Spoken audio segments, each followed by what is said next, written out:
Salut les amis. Aujourd'hui, je voulais aborder ce que je trouve le plus difficile, voilà, dans ce lien, dans ce parcours en fait de flammes jumelles. Quelles sont les plus grosses difficultés auxquelles moi je trouve que j'ai été confrontée. Voilà, et je pense que je suis pas la seule à être confrontée à ça. Je dirais que la première chose, je rentre tout de suite dans le vif du sujet parce que je fais des vidéos courtes, hein, c'est de croire en l'amour de l'autre. Voilà. Ça pour moi, c'est un truc, ça a été quelque chose de très difficile, de croire en l'amour de l'autre et qu'il est le miroir exact du mien, malgré l'absence totale de contact sur ce sujet. Voilà, on a toujours échangé, mais évidemment pas là-dessus, à part évidemment cette fois où j'ai fait cette déclaration, mais et encore, non, en bon runner, on a plutôt la fuite en face en général. De la fuite, du rejet, peu importe, mais en tout cas, pas des confidences au niveau où nous, Chaser, on est capable, voilà, on a envie en tout cas. Donc moi, c'est ça qui a été la chose la plus difficile aujourd'hui. J'imagine très bien à quel point c'est possible. Mais, et je sais que c'est après qu'une question de temps pour elle, ou de nettoyage de ses blessures ou quoi ou qu'est-ce. Mais en tout cas, je sais que ça existe. Mais il m'a fallu du temps, voilà, pour comprendre complètement ça, voilà, pour complètement y croire. Après, je pense que la priorité, c'est d'alimenter le sien, en tout cas ce qu'on ressent, c'est complètement l'accueillir, c'est de l'alimenter, de le chérir, de le faire grossir, voilà, parce que ça aide, de monter dans ses niveaux vibratoires, de balancer de l'amour en permanence, évidemment. C'est pas en le gardant pour soi, en l'écrasant, en l'étouffant, en le faisant taire, que ça aide le lien, pas du tout, c'est tout le contraire. Donc peu importe si on doute, peu importe si on ne sait pas, il faut toujours alimenter en tout cas ce que nous on ressent en tant que polarité éveillée au lien. Il faut toujours nourrir cet amour, même s'il n'a pas l'air réciproque, parce que le meilleur moyen pour le rendre réciproque, il est réciproque, le meilleur moyen pour se connecter à cette réciprocité, c'est de l'alimenter. Après, moi, j'ai beaucoup de preuves qu'il existait de l'autre côté, preuves entre guillemets, c'est-à-dire que, comme je disais, j'étais beaucoup connectée avec son âme. J'ai beaucoup, je sais pas, je me suis vraiment sentie connectée avec son âme, j'ai senti danser, j'ai senti rentrer à l'intérieur de moi à certains moments. Je l'ai senti, j'ai fait pas mal de rêves, visions. Des rêves, c'est des rêves, c'est très flou au réveil, des visions, pas du tout. Donc j'ai fait beaucoup de rêves, visions, j'appelle ça comme ça, qui m'ont toujours montré la même chose, hein, ce à quoi elle fait face, c'est-à-dire ses peurs et ses carcans. Donc moi, du coup, j'ai souvent des rappels là-dessus. Voilà, elle est juste face à ses peurs et ses carcans, c'est tout. Enfin, c'est pas le problème, c'est pas moi, c'est pas son amour pour moi ou quoi que ce soit. C'est toujours la même chose. Même pour nous, c'est nos blessures. Donc tout ce qui est hérité de l'ego, hein, c'est pas l'âme le problème. Hein, c'est notre histoire. C'est ce qu'on est capable, ce à quoi on est capable de faire face à l'instant T. Donc j'ai toujours eu des rappels dans mon parcours sur ça. Voilà, j'ai aussi cru à certains moments qu'elle s'était dépassée, mais c'était pas complètement le cas. Donc ça, c'est un premier point. Ensuite, la deuxième chose, c'est de prendre sa part en permanence. Alors là, je remercie énormément la chaîne enfin, Pascal Montagnac, qui a une super chaîne sur les flammes jumelles, qui a vraiment du contenu de qualité. Euh, et c'est vraiment Voilà, j'ai vraiment quelques vidéos d'elle pour moi qui sont hyper importantes. Et celle dont elle parle de ça, où elle dit à chaque fois, hein, s'il y a un blocage de son côté, c'est qu'il y a un truc, il y en a un d'une autre, c'est peut-être pas exactement le même, mais c'est un blocage en miroir. Donc, donc se rappelle qu'à chaque fois, quand on voit quelque chose chez son autre, c'est que c'est sans doute présent aussi chez nous. Pour moi, c'est une vraie clé de développement personnel, c'est une vraie clé d'avancée. D'à chaque fois me demander, ok, d'accord, elle en est là, mais moi j'en suis où? J'ai envie de lui faire ce reproche, ok, mais moi j'en suis où? Vraiment toujours revenir sur moi et me demander où j'en suis moi par rapport à ça. Voilà. Euh, et pour moi, ça c'est clé de chez clé. Tant qu'on fait des reproches à l'autre, tant qu'on s'extravertit sur l'autre, tant qu'on se focalise sur l'autre pour essayer de voir où il en est. Alors encore une fois, moi, je vais pas sur les réseaux sociaux, elle y est pas, donc tant mieux. Enfin, je crois qu'elle y est pas. Je crois qu'elle y est toujours pas, mais j'irai pas voir. Voilà, tant mieux. Je veux dire, je vais pas aller, ça n'apporte rien parce que tout se joue dans l'impalpable. Donc, donc pour moi, voilà, c'est toujours revenir à soi, revenir à soi, revenir à soi, revenir à soi. Si moi j'avance, si moi je vais loin, et je vois à quel point c'est vrai, maintenant que j'ai 6 mois de recul, ça tire avec quoi. à un moment donné, j'ai senti il y a quelque temps que les portes se refermaient. Moi, je les avais déjà fermées de moi-même. Je me suis dit, bah, si je sens à ce point-là qu'elles se referment, c'est sans doute qu'elles se referment pour elles aussi. Bon, ça, ce sera un autre sujet. Mais on est tout le temps connecté dans l'énergétique. Donc tout ce qu'on fait nous et qui a un impact dans l'énergétique, quand on hausse notre niveau vibratoire, quand on s'ouvre, quand on augmente notre niveau d'amour et tout ça, ça a un impact sur l'autre. Et c'est plus là-dessus qu'il faut travailler en fait, sur des choses positives, apporter tout le temps des choses positives, de l'énergie, plus en plus d'énergie, de plus en plus d'amour. Voilà. Pour moi, ça c'est clé. La chose la plus dure pour moi, c'est de faire face au doute. Je suis quelqu'un qui doute en permanence, donc je doute moi maintenant. Voilà, j'ai beaucoup plus. J'ai pas besoin d'avoir des certitudes en fait. J'ai pas besoin de douter non plus. Voilà, j'ai plus besoin d'avoir des certitudes. J'ai plus besoin de douter.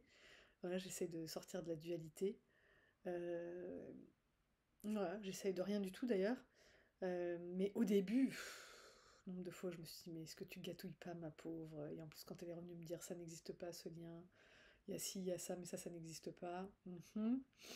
Ok, alors moi, en bonne scientifique de formation que je suis, j'ai glané énormément de choses, j'ai recoupé beaucoup d'informations, et ça a été mon socle pour y croire vraiment, quoi, pour ne plus me démonter à la moindre de ces, entre guillemets, c'est pas des attaques, mais voilà. Quand elle exprimait ses doutes, que ça n'ait pas d'impact sur, que ça ne m'emmène pas moi aussi dans le doute, voilà. Donc, euh, donc moi, Chaser, pour moi, c'est hyper important d'avoir des infos, voilà, de regarder tes témoignages pour enlever toutes ces couches de doute qui m'ont pourri la vie au début, enfin qui m'ont fait faire le yo-yo, quoi. Et en même temps, je me dis, ouais, je suis pas trop con, j'ai 45 ans, j'ai déjà vécu des histoires, je vois bien qu'il se passe un truc qui a rien à voir avec d'habitude. Ben voilà, mais faire confiance à son ressenti, pour moi, c'est difficile. C'est plus facile maintenant, mais il y a 6 mois, c'était super dur.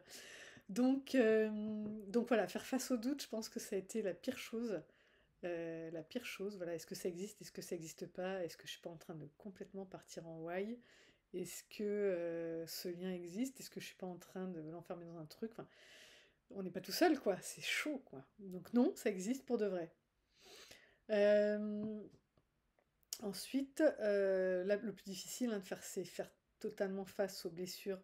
Alors les blessures, moi, je les ai clairement identifiées, hein, celles à travers lesquelles je suis passée. D'abord l'abandon, ensuite le rejet, ensuite la trahison. Je l'attendais pas, la trahison, elle est venue après, hein, comme un effet rebond. C'est-à-dire, je pensais avoir bien nettoyé, je me disais c'est bon, le rejet, l'abandon, et bam, la trahison dans la tronche. Et à chaque fois de se dire, moi je sais, enfin voilà, j'ai lu les 5 blessures qui empêchent d'être soi de Lise Bourbeau, je les connais ces blessures. Elles sortent pas d'un chapeau, hein, elles sont. J'ai lu les bouquins, donc je les connais bien, je sais que je suis aux prises avec depuis longtemps. J'ai jamais juste été suffisamment confrontée pour les nettoyer complètement. J'ai nettoyé plein de choses puisque je suis coach psy, mais j'avais nettoyé jusque là où la vie m'avait confrontée en fait. J'avais pas pu aller plus loin parce que j'étais pas suffisamment confrontée. Bon bah là, bam, je me suis pris une porte bien lourde dans la figure et j'ai pu aller vraiment nettoyer au fond, vous voyez, racler le fond de la casserole quoi. Et moi je suis contente d'avoir fait ça. Je suis hyper contente parce que je me sens beaucoup plus libre encore une fois, intellectuellement, physiquement, voilà, dans ma façon d'être, de vivre, de parler. Je réfléchis plus avant de parler quasiment. Maintenant, je suis hyper spontanée, presque trop parfois. Non, on peut pas l'être trop, mais voilà, je suis beaucoup plus spontanée. Je m'entends dire des trucs à des gens. Ouais, j'aurais pas fait ça il y a quelque temps, quoi. Donc à chaque fois remercier parce que c'est vraiment une opportunité de grandir. Et ça, c'est hyper important. Et de sortir des jeux psychologiques qui sont complètement stériles et qui font du mal à tout le monde, hein. Quand on est dans le jeu psychologique, on se fait mal à soi, on fait mal à l'autre. C'est stérile pour tout le monde, voilà. Un autre truc qui est difficile, c'est de nettoyer les humeurs de l'autre, entre guillemets, parce que l'autre aussi, elle ressent des choses, et le chaser, eh ben, on est un peu censé nettoyer en fait les trucs karmiques.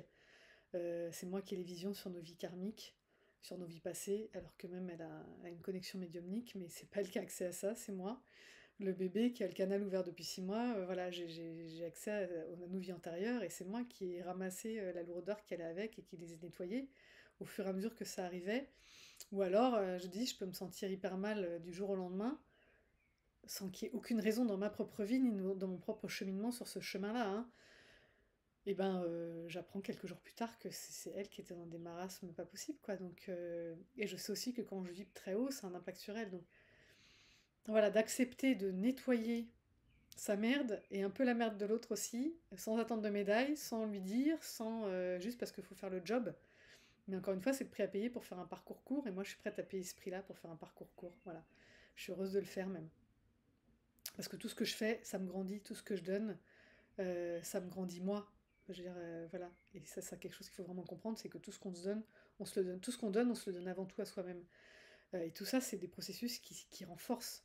Voilà, à chaque fois que j'ai fait face à une blessure, à une douleur, je me renforce, je sais que je suis capable de passer à travers le mur. Donc pour moi, c'est magnifique, quoi. C'est extraordinaire. Sortir du besoin, de l'attente. Ah oui, si, je voulais juste dire un truc sur le dernier point, c'est que on nettoie, on sait pas ce que c'est. Voilà, des fois j'ai eu l'info, des fois j'ai pas eu l'info, j'ai pas cherché à la voir. Ça m'arrivait de communiquer sur un truc qui m'arrivait et qu'elle me dise un truc pour elle aussi et que je me rende compte que ça correspondait pile au jour où je me sentais comme ci, comme ça, ce qu'elle me raconte. Voilà, donc je suis pas allée à la pêche aux infos. Moi j'ai besoin de lâcher sur le mental, donc à un moment donné je me suis dit, accepte, tu nettoies des trucs, tu sais pas ce que c'est pas grave, nettoie. Je sais nettoyer, donc je nettoie. Voilà, c'est comme si on te dit, voilà, il y a une cuisine qui est dégueu, tu sais nettoyer une cuisine. Bon, bah tu nettoies la cuisine. T'as pas besoin de savoir qui a scellé la cuisine, pourquoi il y a des traces noires, qui a mis de l'œuf sur le plan de travail, on s'en fout, on nettoie la cuisine. Bah là, c'est ça. Voilà, j'ai nettoyé une cuisine, j'ai nettoyé émotionnellement, je nettoie émotionnellement. J'ai pas besoin de savoir qui a foutu le bordel. Voilà, tout simplement.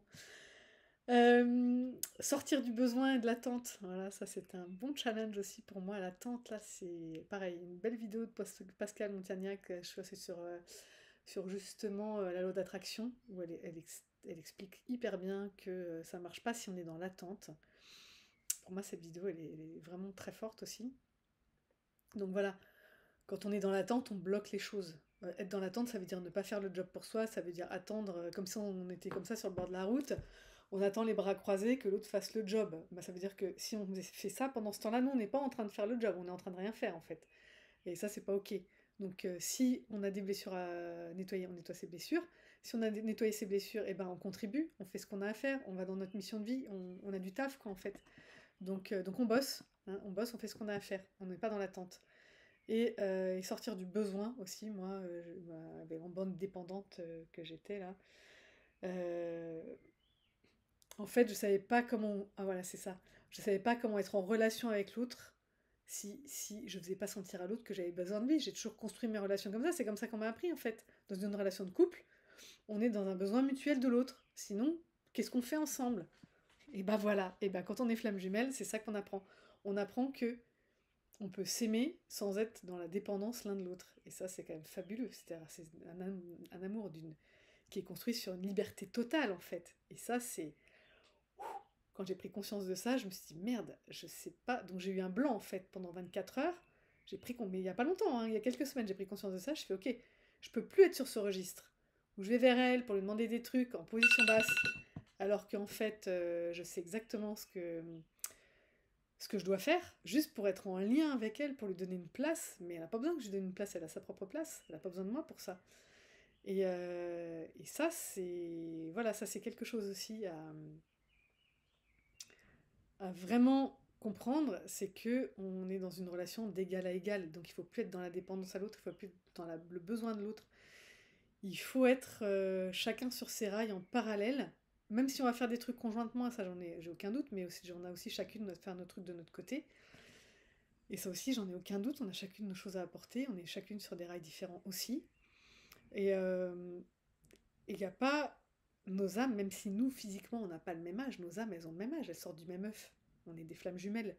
Donc même si on ne s'est pas incarné en même temps, nos âmes, elles ont le même âge. Il n'y a pas une qui est plus forte que l'autre, une qui est supérieure à l'autre, ça n'existe pas, ça. Voilà. Et ensuite, accepter que sa vie, ça se mette en stand-by un moment, tellement ce travail est prenant, ça c'est clair. Moi, j'ai eu des semaines entières où j'ai rien pu faire. Je me suis occupée de mes enfants et encore, voilà, tant bien que mal. Évidemment, je l'ai fait, hein, mais voilà, c'était chaud. Donc, voilà, c'est vraiment accepter que pendant quelques temps, on est un peu carpette moquette, quoi, et qu'il faut qu'on se consacre à soi, qu'on se soigne, qu'on soit comme un chat à se lécher ses blessures. Et voilà, moi, c'est mon conseil, hein, si vous voulez que ça aille vite, il faut s'y consacrer à fond, quoi. Voilà. Donc, moi, c'est ce que j'ai fait, et après, chacun fait comme il peut. Mais voilà, je parle de mon expérience, donc voilà, si ça peut vous inspirer, tant mieux. Voilà, c'est tout ce que j'avais à dire sur ce sujet. Si ça vous a inspiré, tant mieux. Si vous avez des choses à dire, mettez-les en commentaire. Et si vous avez des sujets que je veux aborder, mettez-les en commentaire aussi. Allez, bye bye.